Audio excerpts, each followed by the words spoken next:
Hello, everyone. Thank you so much for coming to today's webinar. My name is Jack McMahon. I know you guys are used to seeing Kirsten's beautiful face introducing you, but this is my first one, and I'm happy to be here with you all.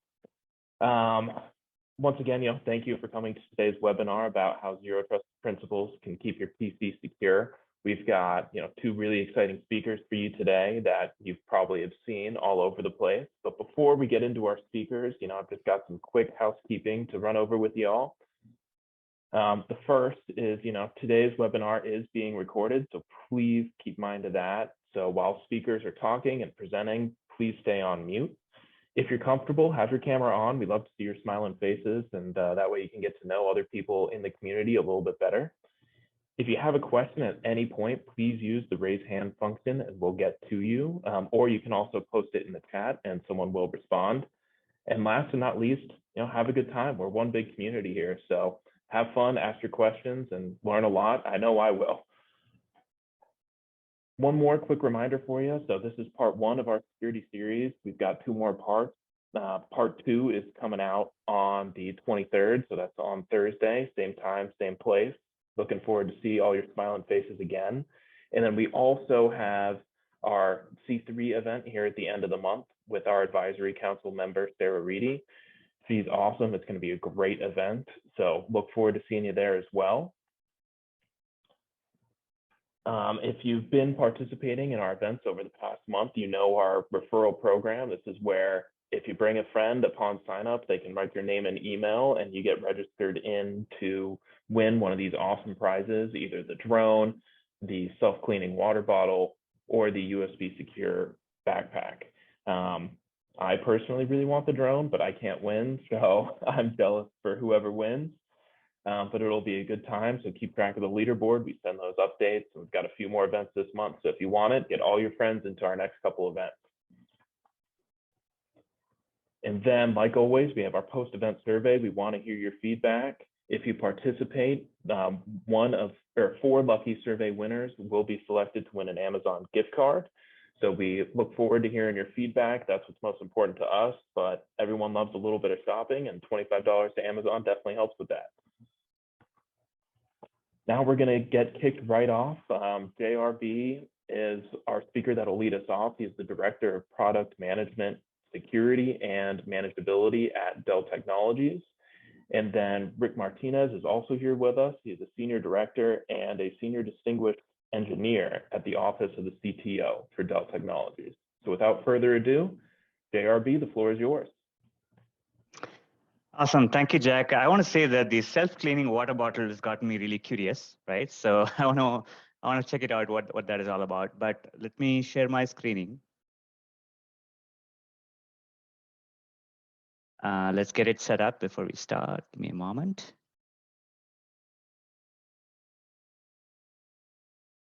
And switching to, is this looking good? Awesome. Thanks, everyone. Again, Jack already introduced us. So I lead the product organization within Dell, focused on security and manageability, really building a differentiated set of capabilities in ensuring that every device that we offer to you, commercial devices, are the most secure commercial devices there is in the market. I will introduce you. I'll give it back to Rick, who's my partner in crime on the Chief Technology Office. Over to you, Rick. Yeah, Rick Martinez. I'm a Senior Director, Senior Distinguished Engineer in the Office of the CTO.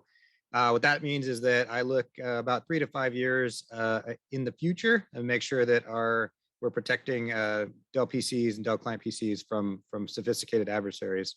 So in this session, we're going to talk about a few key considerations as you embark on your Zero Trust journey. And we're going to focus in particular on the importance of endpoint security in this Zero Trust journey.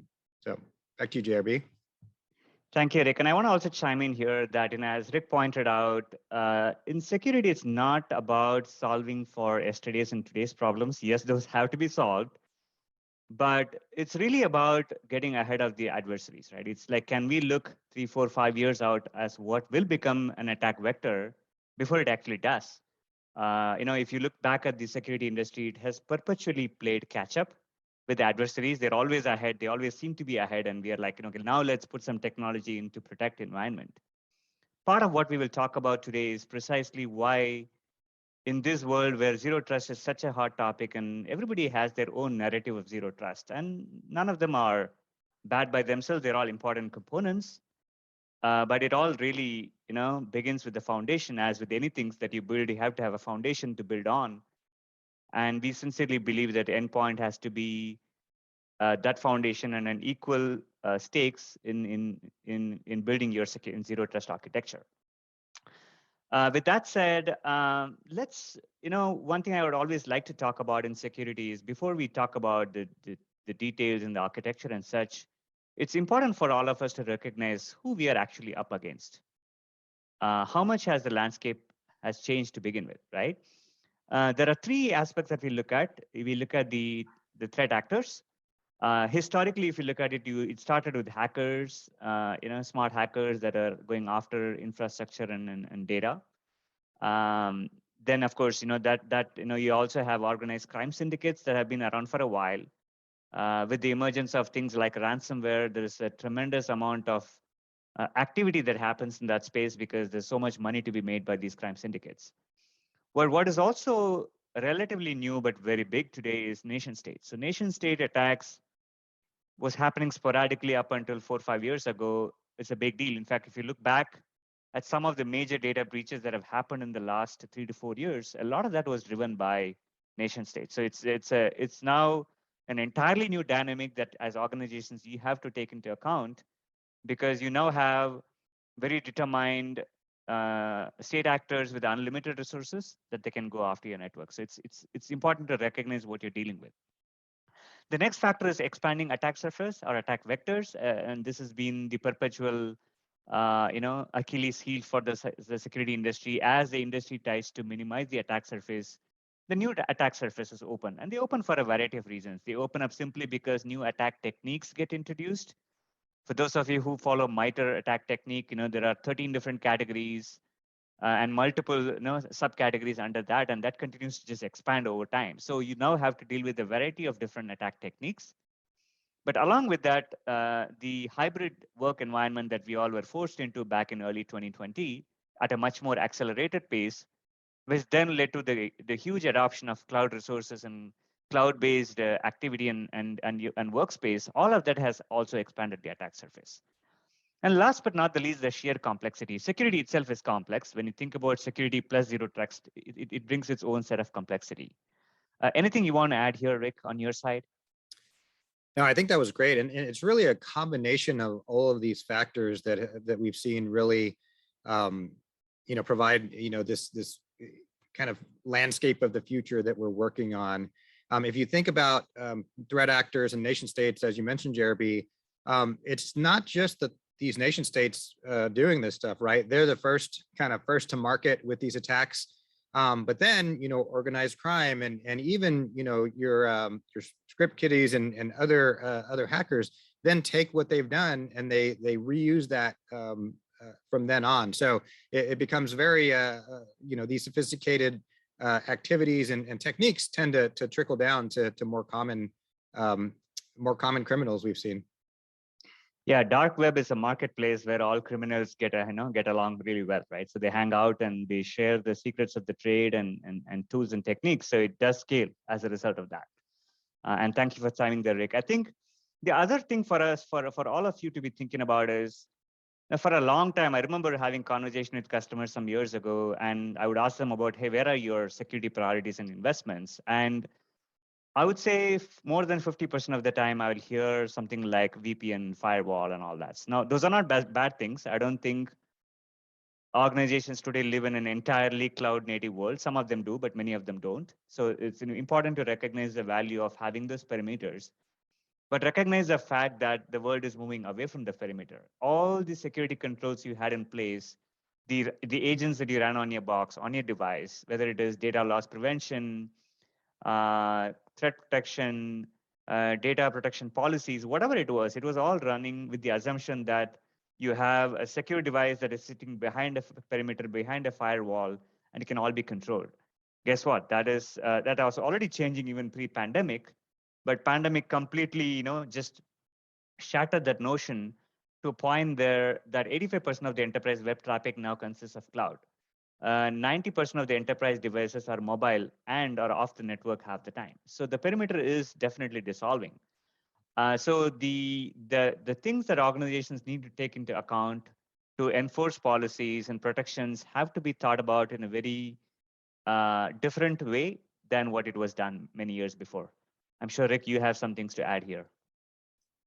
Sure, and you're exactly right. And I think what we've seen also with this transition to of enterprises to cloud is that some of the things that make cloud and SaaS and things like that so important to the productivity of business, well, things like 24/7 global access and incredible scale that you get with these types of services, they also play a big role in as an incentive for our attackers, right? So attackers are going after these solutions because if they're successful, they can affect not just one customer, but potentially every customer of that service, their customers and their customers all the way down and across the supply chain. So it's really big opportunity for our adversaries to kind of take advantage of this scale that actually can work against us in a security perspective. So again, the scale is incredibly enticing to attackers, and the payoffs for them can be pretty big as well.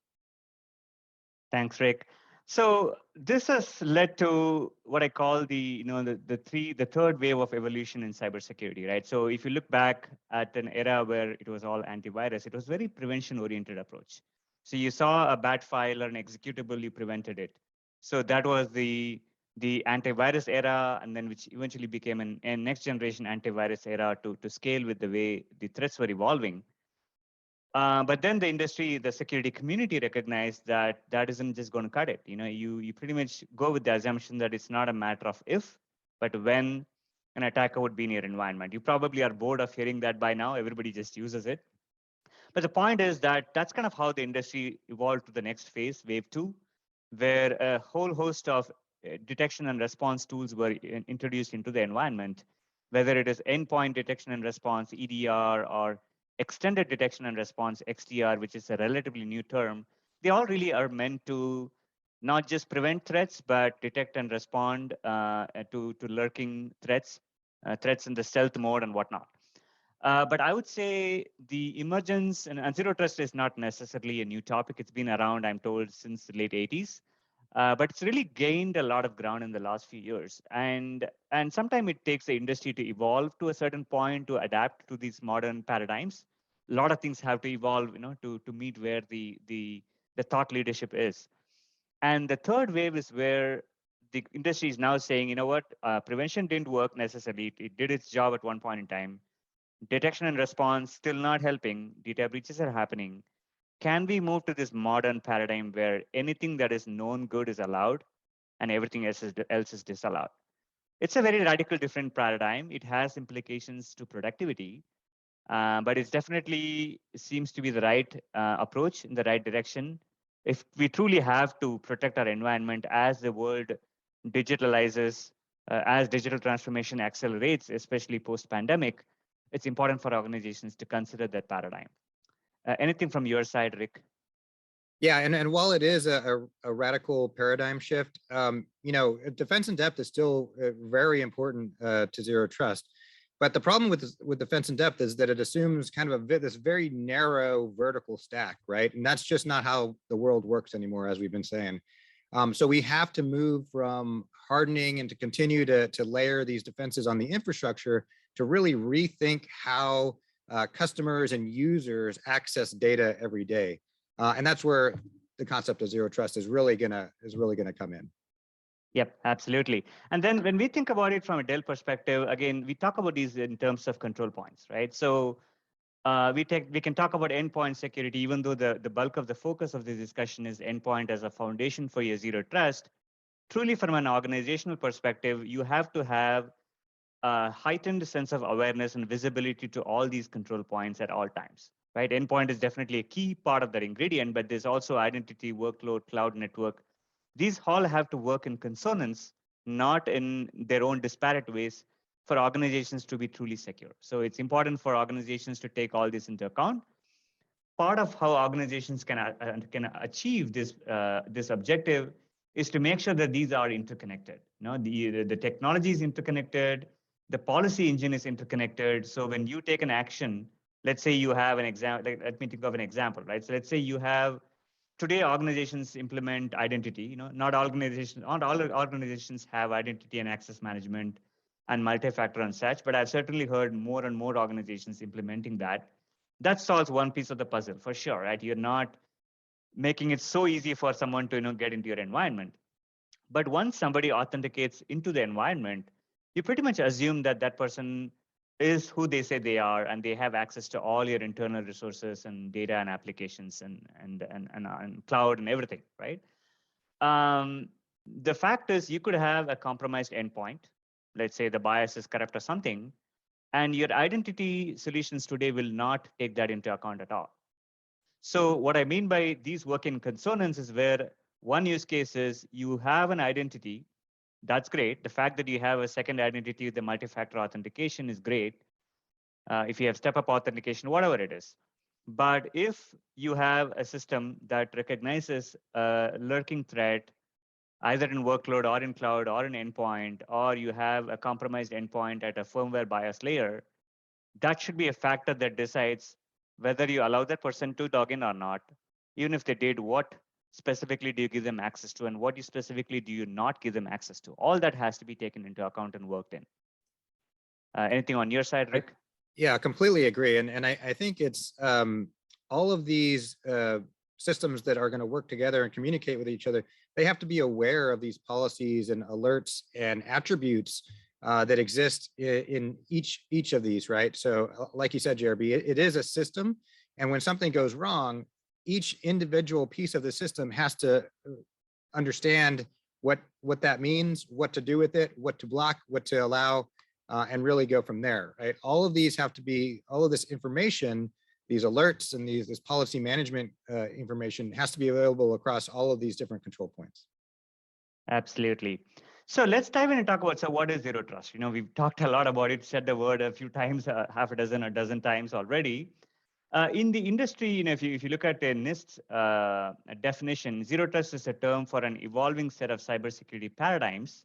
It's important to note the word paradigms that move defenses from a static network-based perimeters, which we touched about, to focus on users, assets, and resources. You can also look at it as people, process, and technology, or people, technology, and process. So that is something that you may have heard about. It's all of those things coming together, and this modern way of looking at securing the environment. Now, what it is and what it is not, right? So it's not, a lot of people think about zero trust. Some people think it's only an architecture philosophy, or is it a framework? Is it a product? So what is it, right? So I think we believe that it's definitely an architecture philosophy, a way you build your, somebody said it very succinctly. They said zero trust is not something that you buy, it's something you build. Yes, there are components you can purchase that will enable you to accelerate your zero trust adoption, such as buying a Dell device, which is definitely has security built into the framework, but that is not the be all and end all of zero trust. It's definitely making sure that you have taken every single components, like we talked about on the previous slide, all those control points, and making sure that they work, they are built into, more specifically, adapt to your own unique work environment. It's not the same for everybody. Rick, do you want to talk through this slide? Sure. And, as we've been talking about, zero trust and, per the NIST definition and others is really, this new security paradigm that really brings some explicit control of policies, data access, and user management to the IT environment. So in current security architectures, if we think about user and device management, it's all very much perimeter based. What that means is that once a user and a device are authenticated on the network, they're allowed access to everything in the network, typically until they leave. That could be logically, like they disconnect from the network, or physically when they leave the actual building that they're in. So in other words, when they're in, they can do whatever they want. Well, zero trust flips that around and requires authorization on every access. Not only every access, but also what we call continuous authentication. So while the user and the device are connected to the network, while they're accessing data, the zero trust architecture and the zero trust components are always measuring that device, measuring that user, and re-authenticating. So another thing that this does, it can take the health status of the device into consideration. So as JRB mentioned before, say there's a firmware tampering event or there's a chassis open event, that can actually be integrated into the policy to control that access. So once that control and those policies are established, the next phase is really risk management. And that's really about creating and managing these policies based on acceptable risk of the business or the organization. So these policies, as JRB mentioned, in a zero trust model, they really define what the quote unquote known good is in the environment. And that's in explicit detail, right? Everything else is blocked. So you can think about this as a firewall rule of a deny all. Threat management then becomes much simpler. If you've ever used EDR or XDR in your current environment, you know that it's a bit of a complicated alert mess. But it becomes much simpler in a zero trust environment because you already know what's good. You have defined the known good in the environment. So anything that deviates from that known good can be alerted and remediated with in a little bit simpler fashion.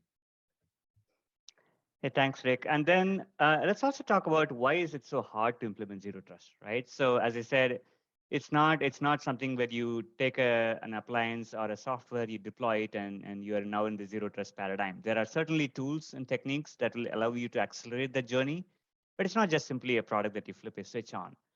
The other thing that we briefly talked about, if you look at any average, any organization, any mid to large organization has anywhere from 60 to 80 different tools that they deploy in their environment. Not all of them are running on endpoint necessarily, but you have those set of tools. So there are many specialized point solutions that invariably customers like you deploy. While those are in essential components and layers of defense in depth, but they also don't necessarily all align to a single zero trust paradigm and a policy framework. So that is definitely a challenge. And last but not the least, lack of APIs and standards. And I'll let you comment on that, Rick. Well, I think we're seeing some progress in the last area, right? I think one of the great things about zero trust principles or architecture is that almost all security practitioners know that this is the way to build a secure system, right? So you have some very interesting and very supportive kind of awareness and capabilities and kind of advocates in the security community. Really what's left is getting standards bodies like NIST and getting security companies, OEMs on board to really make all of this work together. But like I said, I think because of the simplicity and the security value inherent in zero trust, I think that's usually going to be an easy conversation. Absolutely. Thank you so much for chiming in there, Rick.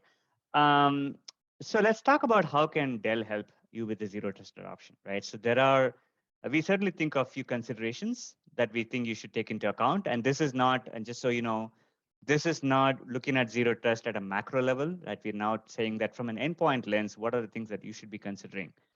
And we believe it really starts with supply chain. You might say, normally you don't hear about supply chain in the context of zero trust, although attending RSA event just a couple of weeks ago, we could see just how much of supply chain related conversations have happening right now in industry, which we are pleased about because that is definitely an attack vector. And as I said earlier, it's really all about identifying and mitigating threats to attack vectors before they become mainstream, which is very important, right? So supply chain, it really begins with supply chain. I have a slide later on, and we'll talk you through how all of this fits within our own endpoint security framework. But if you cannot trust the supply chain, if you cannot trust the components where they procure from the origin of the components and the fact that they're clean when you buy and deploy them, then that itself is a huge hole that you create pretty much from the get-go. So it's important to recognize that. The next, which is again built on top of that, is as we've already been saying, it really starts with the PC.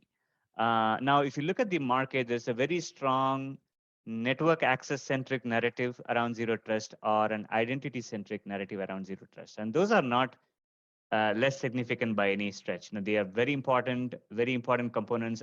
You almost cannot do zero trust without network access and identity for sure, right? But in the same length, I would say you also cannot implement zero trust without a secure foundation that is PC. As the data very clearly shows, anywhere from 70 to 80% of data breaches originate at the endpoint. Look at the vast majority of data breaches that happen today. The techniques used is phishing and social engineering even today. It's ransomware. It is credential theft. All that really starts at an endpoint or with the user. Even though the objective of the adversaries might be something more, it's all they need is a point of entry. That point of entry can be anything for that matter, right? So they just need to get in, and then they can work their way through that in any form or fashion they want. Rick, do you want to cover the other two? Sure. We talk about a little bit about user and identity management, right? So, bottom line with zero trust, zero trust depends on kind of policy management and access control based on the device and the user, right? So if you have a compromised device, you have the potential that that device will lie about its status, right? It will not be trustworthy. So it's important, again, going back to that foundation of the PC, which is also relevant here. It all starts with that, right? And you have to be able to establish clear policies to detect that. The ability to verify these devices is also critically important, right? Because you can't, zero trust architecture requires you to kind of snap the chalk line for the rest of the life cycle of the device, meaning that when you get the device, you have to ensure that it's trustworthy, and then you have to continually do that. So good identity management, knowing what's in your environment, is a precursor to some of these zero trust policies. Yeah, and I would add that peripherals, right? So normally when we think about zero trust, you don't think about peripherals, right? So today a lot of peripherals are smarter. You have smarter docking stations, you have microprocessors built into pretty much everything, you have smart speakers, every one of them, whether you think of them as IoT devices or just peripherals, irrespective of that, they are also a point of entry. And like I said, the adversaries just need a point of entry. They will find the weakest link in the supply chain or in the environment to get in, and then they can work their way laterally into anything across your environment. Also talking about policy engines, I think it's important to have, and we've reinforced that a couple of times earlier in this presentation, is the fact that you have to have an uncompromised policy engine. And uncompromised here means multiple things, right? It means that you have a policy engine you can trust to begin with, which means if your endpoint is lying to your policy engine, then that's a big problem, which Rick talked about briefly. But it's also making sure that you can truly trust the policy engine that you have put in place, that it's got all the connections, whether you are on-prem or in cloud, that all those connections have been established so that the policies can work really well. In the worst case, a couple of things can happen, right? Either the policy engine doesn't work at all, which is definitely bad. Even worse, the policy engine can create user productivity conflicts. And then the users become more of an impediments to implementing zero trust than in a catalyst. So it's important to take that into account. So yeah, go ahead. Oh, I was going to agree with you. And this is going to be huge for the future of zero trust, right? But you don't have to kind of take it all in one shot, right? You can start small, identify the most important resources that you want to include in your policies, create policies around those, and then repeat that and iterate on that in your environment. So policy engines and policy management are going to be kind of the prerequisite and the starter for zero trust implementations. But there'll be an area of future innovation, and we'll continually build on those policies, implement those policy engines, and improve on them as we go forward. Yeah. So how do we think about zero trust from an endpoint perspective? So we think about it in 3 layers, right? So you have before the OS, which is all about supply chain, below the OS, which is protecting the hardware BIOS firmware layer, and above the OS, which is really all about protecting the data and the application layer. And then I'll talk through how our architecture brings that together. So we really, as I said, begins with the foundation, which is with supply chain. We have some very unique capabilities we have built in, right? So there are 2 aspects to supply chain. One is making sure that you can trust the supply chain that you're dealing with. If you're doing business with Dell or any vendor for that matter, you want to have that level of confidence that even before you build and buy and deploy a device, that there's no compromise that has happened prior to the device being deployed. So that includes multiple things like checks and balances and controls that Dell puts in place, such as procuring only from authorized vendors, having a product package ID on every single piece of hardware we buy, not just devices, but even the piece of hardware we put in it. All of that, making sure that we have the right amount of sanitization that happens before the device is assembled at the factory. All of that is what we call SDL, Secure Design Lifecycle, or Secure by Design philosophy that we follow. But there are also specific use cases like the ability to have a tamper-evident packaging as we ship the devices to you. That's an option that that you can purchase. There are also things like one of the very common requests we've been getting, and we were first to market with this capability, which is secure component verification. We have the ability to verify the integrity of the components. You as a customer can of all the key components. So you get a Dell device, there's got a certificate manifest built in and stored on the device. You can run a check and you can be assured that the devices that Dell shipped is exactly what you got. So that's the foundation layer. Anything you want to add here on the supply chain layer, Rick? No, I think you hit it. Again, this is fundamental for any security environment or any security solution in your environment, including zero trust. And more importantly, with zero trust, these are the foundations of trustworthiness of a zero trust architecture, right? Yep, absolutely. And even including things like BIOS configuration, right? There are hundreds of BIOS configuration that can be messed with. You can leverage it to your benefit, but then there also means adversaries can mess with it. So can we ship you a device with a most secure BIOS configuration, right, out of the factories? Things like that can augment your device and security posture to begin with, right? So all of that is part of the life cycle. The next sort of layer of the cake, if you will, is the below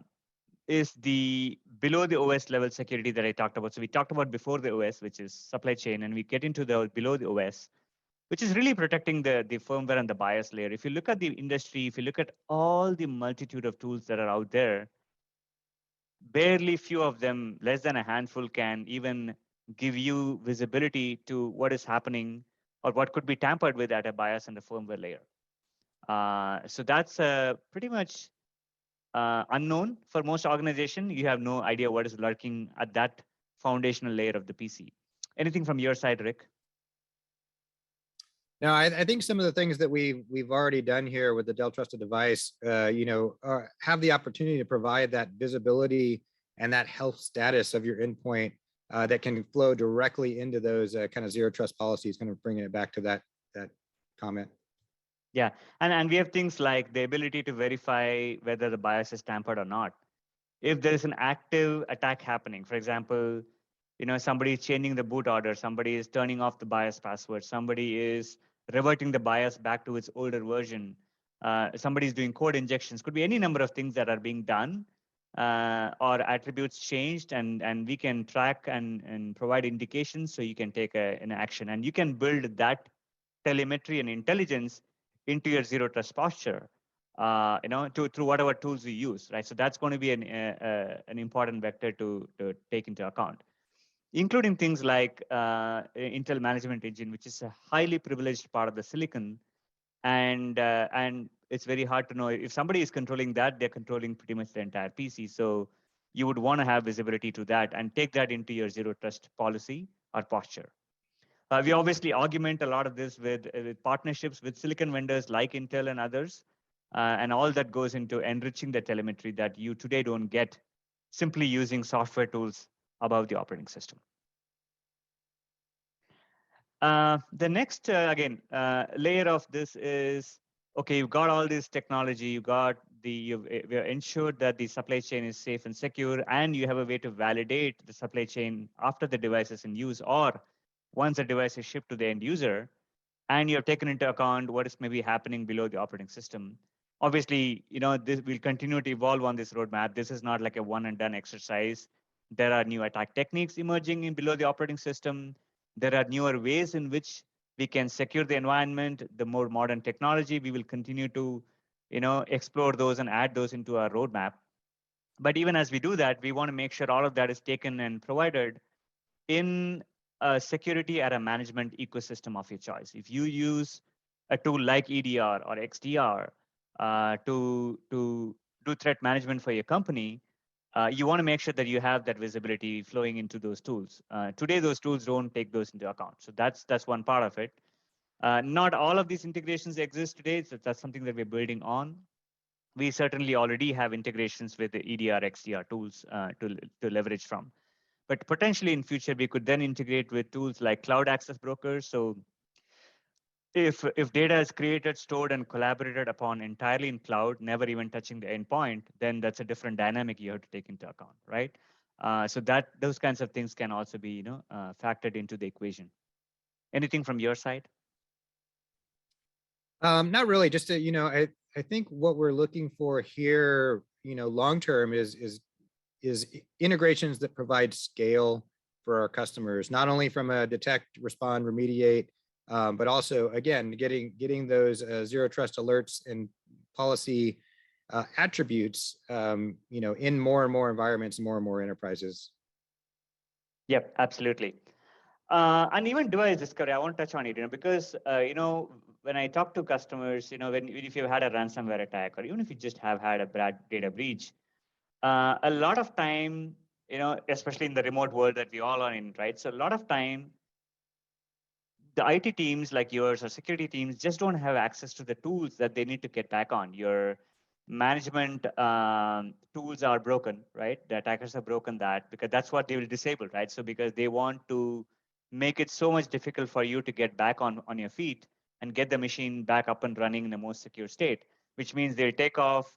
It's like in a warfare, right? If in a warfare you go and you take out all the critical infrastructure, you blow out the factories, you bomb the runways where people can take off. It's a very similar approach in cybersecurity, right? So you go off and the attackers would take off all the defenses, wipe down the data that's on the backups, looking at disable antivirus machines, manageability engines, manageability agents.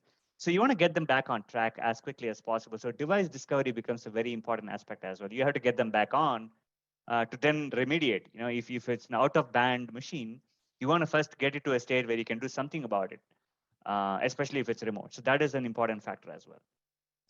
I'll click through the names here. And then, like I said,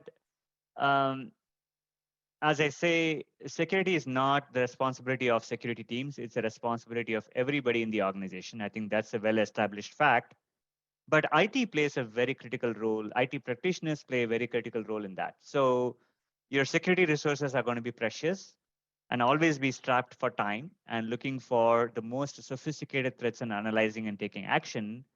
While they do that, you could have your IT organizations play a very active role in just improving the posture of the device, right? So checking on BIOS tamper alerts, checking on supply chain alerts, and taking actions or raising ticket to go to security teams to go investigate. All of that can be built into through unified endpoint management tools like Microsoft and VMware.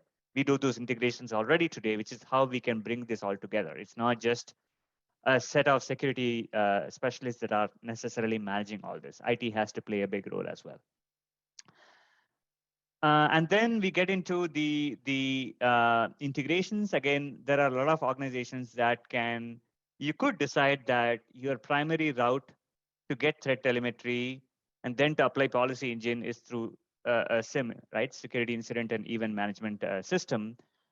We also do integrations with Splunk. So if that is an option you want to have, we have that today in our portfolio. But again, that is just a choice of which is your preferred route to consume the telemetry and act upon that. Anything you want to add here, Rick? Yeah, as you can see, we've kind of designed this for ultimate flexibility in your enterprise. I think what's also important, going back to a kind of a zero trust policy definition, is really starting to think about what is known good in your environment, right? So think about things that JRB mentioned, like secure boot, and whether or not the chassis has been opened, and whether or not you're in a secured core PC mode or something like that, right? Think about what's important from a security perspective in your organization, what is the known good, and start to write that down and start to make some progress on defining that, and that'll help you in the future when you implement these zero trust policies. Thanks, Rick. Mhm. And then, okay, just clicking through this here, I think let's wrap it up here, and then we'll want to open up for some questions. We talked about a lot. Just to recap, we talked about the market context and the kind of adversaries we are dealing with. We established the fact that zero trust is not a simple flip the switch product deployment. It's a mindset. It's not something that you buy. It's something that you build. As you build, several things have to be taken into account. Certainly, identity management and network access are very popular topics under zero trust, and those are essential ingredients. But one of the most essential and equally essential ingredient is endpoint.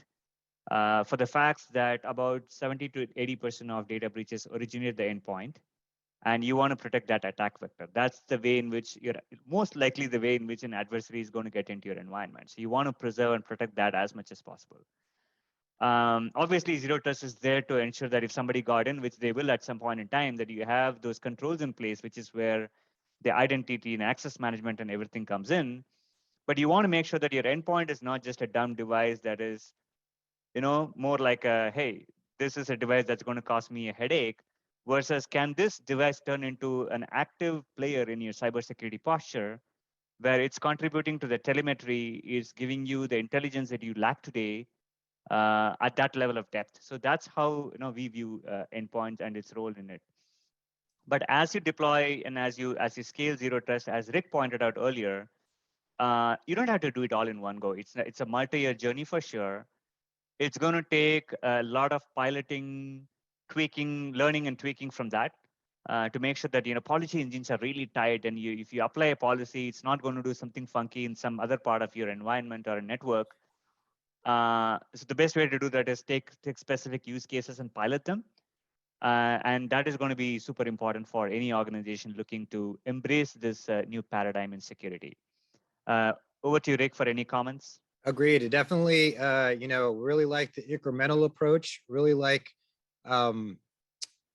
understanding what you already have in your environment and what you can use for zero trust today, things like Dell Trusted Device, or even any kind of identity management or policy management that you have today. Look into that and see what kind of things that you can start early on and make some incremental progress. Absolutely. Thank you so much, Rick, for chiming in there. I'll pause here and see if there are any questions from the team. Absolutely. Hey, guys. So we have received a couple of questions in our DM. So the first one is from Sarah, who I mentioned earlier, our advisory council member. She's asking if there is anyone seeing positive impacts on the cost of cyber insurance if zero trust is being used. And if so, is there some basic zero trust framework that the cybersecurity insurance companies accept? Rick, do you have anything? If not, I can go. I'll let you cover the cybersecurity insurance, but I would definitely point to the executive order for cybersecurity here in the United States that called out zero trust as a recommended architecture for federal systems. We're going to see that trickle down into commercial and enterprises as well. So my assumption is that that's going to get written into some of these policies long term. Yeah, and I would chime in that, cyber insurance is also a relatively new area, right? I think a lot of cyber insurance, there is going to be a lot of T's and C's in any policy, just like it is with health insurance. But it's very similar to health insurance that if I think today organizations are just doing, giving cyber insurance, but many organizations are going to start wanting a certain level of posture and health on your devices.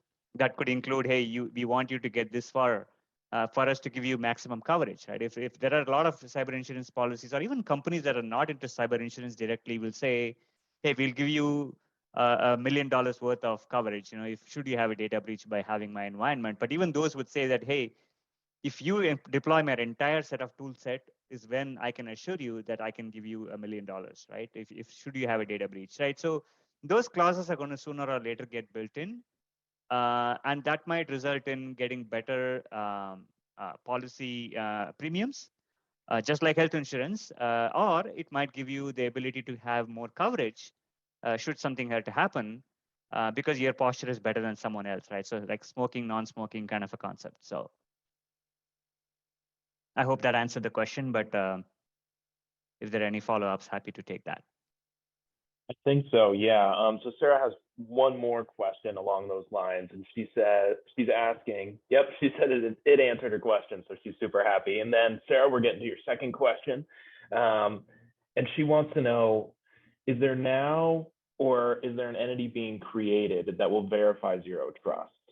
For example, you know, if NIST embraces zero trust, could they possibly provide verification that the organization is properly implementing zero trust according to the accepted framework or architecture?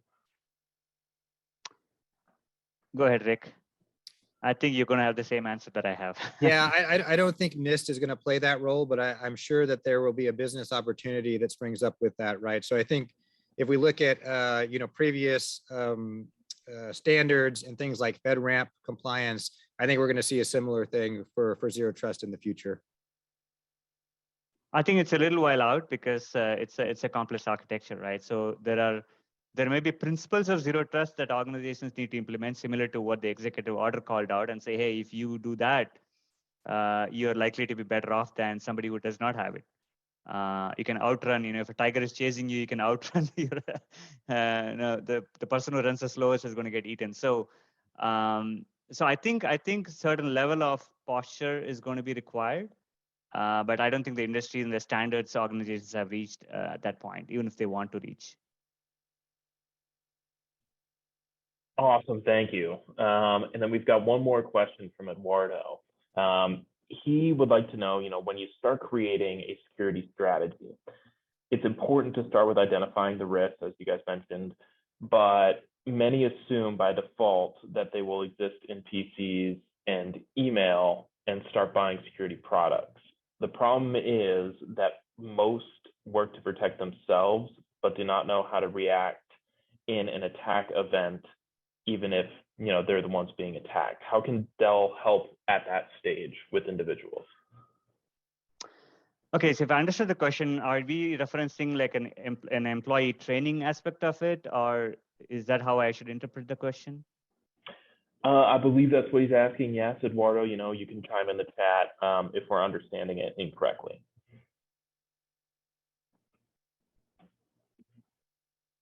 I think the other aspect may be the ability for these various tools to work together. And I think one of the opportunities with zero trust, you know, initiatives is that it does give some groundwork and some incentive for these tools to work better together in the future, where sometimes these things can be a bit isolated, like anti-phishing tools versus EDR, you know, versus SIM. I think all of these are going to be, you know, ultimately forced to work better together to meet some of these zero trust policy requirements. And I would chime in that, you know, we mentioned this when we were showing the NIST definition of zero trust. It's people, process, technology. All of those have to be taken into account in cybersecurity. It's not just about the tools and widgets. It's not about just buying insurance. It's not about just having detection and response. All of these have to be together for the most effective security posture. Dell can help in a couple of areas. We do have assessments, right? Like you rightly pointed out, we wouldn't recommend you dive in and say, hey, we think there's a risk in my email. Let me now have an email solution. Oh, I see there's a risk in cloud. Let me have a cloud solutions. Those will exist to some extent. I don't see them going away. If you have big areas of risk, you want to quickly go and put a tool in place to address that to some extent. But it will be important to ask the question, like, where does the risk lie, and do an assessment, right? So we would really recommend doing an assessment. We offer assessment services. And then post-assessment, we can make recommendation. You need more tools, you know, we can help you with that. You need people, staff augmentation, and you want us to do it for you. We have managed services that we can offer. We have a variety of offerings that we can help you cover, right? And then even from a user training and user education perspective, we don't have an offering in market today, but those are all things that we're looking at in the near future. Awesome, thank you. Yeah, Eduardo's not chiming in, so I think you guys answered his question. So really appreciate it. With that, are there any more questions?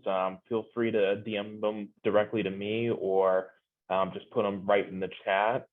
I'll wait a couple minutes, but in these couple minutes, I'd like to thank you guys, Rick and JR. I definitely learned a lot. I did not know too much about Zero Trust. So from a personal standpoint, I learned a lot. So thank you both. Absolutely. Thank you everyone for your patient listening. We'll hang out here for a few minutes, and then if there are any questions, let us know. Thanks for joining. I'm not seeing too many more questions. A lot of people are just saying you two are awesome. So thank you again. And with that, we'll bring this to a close.